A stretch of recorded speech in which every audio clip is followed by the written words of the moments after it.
राम राम, जय श्री कृष्णा। बच्चे, आज मैं टीकाकरण, इम्यूनाइजेशन, है ना, इम्यूनाइजेशन पर प्रश्न पूछ रही हूँ। टीकाकरण रोगों से सुरक्षा प्रदान करने के लिए छोटे शिशुओं को दिया जाता है, छोटे बच्चों को दिया जाता है। तो 6 जानलेवा बीमारी हैं जिसे शिशु के मृत्यु होने की संभावना कई गुना बढ़ जाता है और जिसके कारण शिशु की मृत्यु हो जाती है। असमय व काल के गाल में समा जाते हैं। तो आज मैं इम्यूनाइजेशन पर ही टीकाकरण भी प्रश्न पूछ रही हूँ। इंपॉर्टेंट प्रश्न है।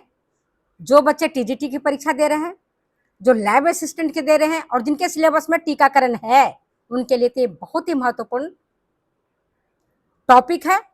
तो आप आज टीकाकरण को ध्यान से देखिए और उसके प्रश्नों का जवाब दीजिए। पहला प्रश्न है, अब मैं चलो शुरू करते हैं अपना काम को। पहला प्रश्न क्या है? व्यक्ति के शरीर में किसी भी रोग के सूक्ष्म जीवों से लड़ने एवं उन्हें नष्ट करने की क्षमता कहलाती है। उसे क्या कहते हैं? व्यक्ति के शरीर में किसी भी रोग के सूक्ष्म जीवों से लड़ने एवं उन्हें नष्ट करने की क्षमता कहलाती है। उसे हम क्या कहते हैं?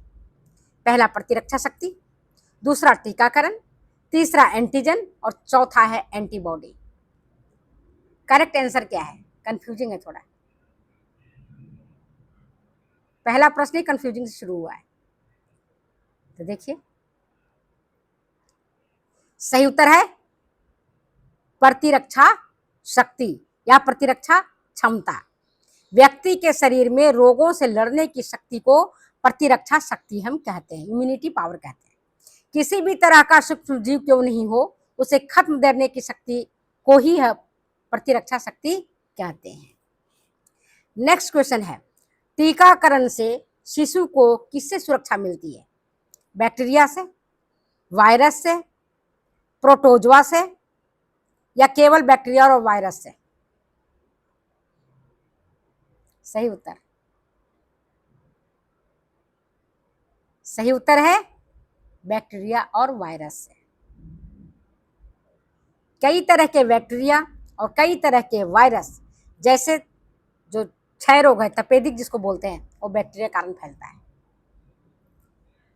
पोलियो वायरस के कारण फैलता है। मीजल्स वायरस के कारण फैलता है। इनसे सुरक्षा प्राप्त करने के लिए टीकाकरण किया जाता है। तो बैक्टीरिया और वायरस इसका करेक्ट आंसर है। नेक्स्ट क्वेश्चन आपके बीच में, व्यक्ति में रोग रोधक प्रति क्षमता विकसित होती है। व्यक्ति में रोग रोधक क्षमता विकसित होती है। पहला जन्मजात, दूसरा है कृत्रिम, तीसरा है प्राकृतिक रूप से, चौथा उपरोक्त सभी। सही उत्तर, सही उत्तर क्या है? सही उत्तर है उपरोक्त सभी। जन्मजात, प्राकृतिक रूप से और कृत्रिम रूप से व्यक्ति में रोग रोधक क्षमता उत्पन्न की जाती है। कैसे? जब बच्चा मां के गर्भ में रहता है तो प्लेसेंटा से रोग रोधक क्षमता को प्राप्त करता है। जन्मजात वो उसको मिल जाता है, अपनी मां से मिल जाता है। जब शिशु स्तनपान करता है, ब्रेस्ट फीडिंग करता है, तो माता के जो दूध में इम्यूनोग्लोब्यूलिन होता है, वह भी रोगों से लड़ने की शक्ति प्रदान करता है। और कृत्रिम रूप से, जैसे हम बीसीजी का टीका लगाते हैं, एमएमआर का टीका लगाते हैं, डिप्थीरिया का टीका लगाते हैं, पोलियो का वैक्सीन देते हैं, तो कृत्रिम रूप से अर्जित करके हम इम्यूनिटी पावर को बढ़ाते हैं। नेक्स्ट क्वेश्चन, प्रतिजन, जिसको हम कहते हैं अंग्रेजी में एंटीजन, को नष्ट करने की क्षमता किसमें होती है?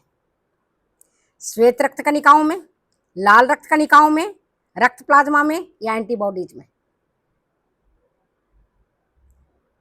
ये भी कंफ्यूजिंग है थोड़ा सा। सही उत्तर है श्वेत रक्त कणिकाओं में।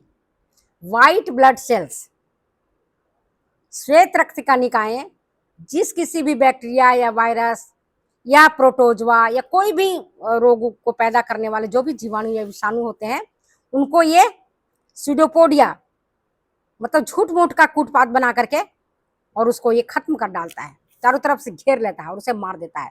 तो ये क्षमता श्वेत रक्त कणिकाओं में ही होती है, इसीलिए श्वेत रक्त कणिकाओं को हम भक्षण कोशिकाएं भी कहते हैं। फेगोसाइटिक नेचर उनका होता है, खा जाने वाली प्रवृत्ति। तो जितना भी बाहरी जीवाणु या विषाणु होता है उसको ये निकल जाता है। नेक्स्ट क्वेश्चन, जन्मजात प्रतिकारिता को हम क्या कहते हैं? जन्मजात प्रतिकारिता को हम क्या कहते हैं? प्राकृतिक प्रतिकारिता, कृत्रिम प्रतिकारिता या टीकाकरण, या इनमें से कोई आंसर सही नहीं है। सही उत्तर क्या है? सही उत्तर है प्राकृतिक। जन्मजात प्रतिकारिता का दूसरा नाम प्राकृतिक नेचुरल इम्यूनाइजेशन भी इसको हम कहते हैं। नेक्स्ट, और ये दो प्रकार का होता है। नेचुरल प्रतिकारिता एक व्यक्तिगत होता है और दूसरा जातिगत होता है। एक ही परिवार में आप देखेंगे अक्सर कि एक भाई बहन अगर साथ ही पैदा हुए हैं, है ना, जुड़वा हैं, या एक ही माँ के कोख से पैदा हुए हैं, तो किसी में रोगों से लड़ने की क्षमता ज्यादा होती है, किसी में कम होती है, तो होता है व्यक्तिगत। और कुछ जातियों में स्वतः रोगों से लड़ने की क्षमता विद्यमान रहती है, उसे कहते हैं हम जातिगत प्रतिकारिता। नेक्स्ट क्वेश्चन आपके बीच में है वो ये कि प्राकृतिक प्रतिकारिता कैसे प्राप्त होता है? प्राकृतिक प्रतिकारिता कैसे प्राप्त होता है? पहला ऑप्शन है माता के गर्भ में अपरा से, दूसरा वैक्सीन से, तीसरा गामा ग्लोब्यूलिन से, या चौथा इनमें से कोई नहीं। सही उत्तर क्या है? सही उत्तर है माता के गर्भ में अपरा से। जब शिशु माता के गर्भ में रहता है तो उसकी जो प्लेसेंटा होता है उससे वो पोषक तत्वों को प्राप्त करता है, साथ ही साथ उसको इम्यूनिटी भी मिलती है। और दूसरा स्तनपान से भी उसे प्राप्त होता है, ब्रेस्ट फीडिंग से। नेक्स्ट क्वेश्चन, भारत में बच्चों के लिए प्राथमिक टीकाकरण कार्यक्रम किसके द्वारा चलाया जाता है? भारत में बच्चों के लिए प्राथमिक टीकाकरण कार्यक्रम किसके द्वारा चलाया जाता है? पहला ऑप्शन राष्ट्रीय स्वास्थ्य मिशन, दूसरा स्वच्छ भारत अभियान, तीसरा पल्स पोलियो अभियान, चौथा राष्ट्रीय स्वच्छता मिशन। सही उत्तर क्या है? सही उत्तर है राष्ट्रीय स्वास्थ्य मिशन। इसके अंतर्गत प्राथमिक टीकाकरण बालकों के लिए चलाया जाता है और टीकाकरण से जो 6 जानलेवा बीमारी हैं उनसे बच्चों को सुरक्षा मिलती है। ठीक है। नेक्स्ट क्वेश्चन, जन्म के साथ ही शिशु को कौन सा टीका लगाया जाता है? सही उत्तर क्या है बोलो? ये तो आप ऐसे बता दोगे बिना ऑप्शन का ही, फिर भी चलिए ऑप्शन हम देते हैं आपको। ओपीवी, बीसीजी, डीपीटी या एमएमआर। करेक्ट आंसर है बीसीजी। बीसीजी का टीका बच्चों को टीबी से बचाव हेतु दिया जाता है। इससे बच्चों को तपेदिक नहीं होता है, टीबी नहीं होता है। नेक्स्ट क्वेश्चन, शिशु को पोलियो से बचाव के लिए कौन सा टीका दिया जाता है? शिशु को पोलियो से बचाव हेतु कौन सा टीका दिया जाता है? एमएमआर, बीसीजी, डीपीटी या ओपीवी। करेक्ट आंसर क्या है? पोलियो से बचाव हेतु शिशु को ओपीवी, ओरल पोलियो वैक्सीन, इसका टीका दिया जाता है। और आप देखो पल्स पोलियो अभियान जोर शोर से भारत में चलाया गया ताकि एक भी बच्चा गांव-गांव में, पहाड़ी क्षेत्रों में, सुदूर ग्रामीण क्षेत्रों तक पहुंचाया गया। पल्स पोलियो अभियान चलाया गया ताकि कोई भी बच्चा पोलियो से ग्रसित नहीं हो और नरक में जीवन ना जी सके। नेक्स्ट क्वेश्चन आपके बीच में है, पोलियो की खुराक शिशु को सबसे पहले किस उम्र में पिलाई जाती है? पोलियो की खुराक शिशु को सबसे पहले किस उम्र में पिलाई जाती है? आपके पास ऑप्शन है, पहले 1.5 माह, दूसरा 2 माह, तीसरा 3 माह, चौथा 1.5 वर्ष। करेक्ट आंसर है 1.5 माह। 1.5 माह में शिशु को पहला पोलियो का खुराक मुंह के द्वारा ड्रॉप्स के माध्यम से 1-2 बूंद दिया जाता है, जिससे शिशु को पोलियो से लड़ने की क्षमता उत्पन्न हो जाती है और अब वह पोलियो के प्रति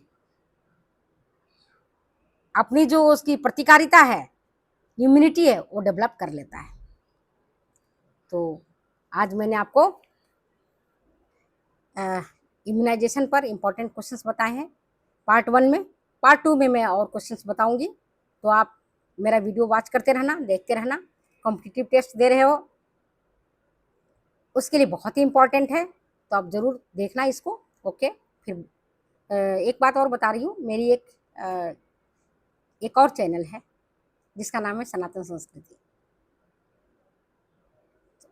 उसमें मैं आपको पूजा पाठ से संबंधित कुछ कहानियाँ, कुछ धर्म कर्म, जैसे कि अभी मथुरा गए तो वहाँ पर नंदगांव के बारे में बताऊंगी, या मैं बरसाने गई राधा रानी का जो मैंने चीज़ें देखी और जो मुझे अच्छा लगा वो सब मैं उसमें डालते रहती हूँ, क्योंकि इसमें अगर डाल देती हूँ तो सब होच हो जाता है।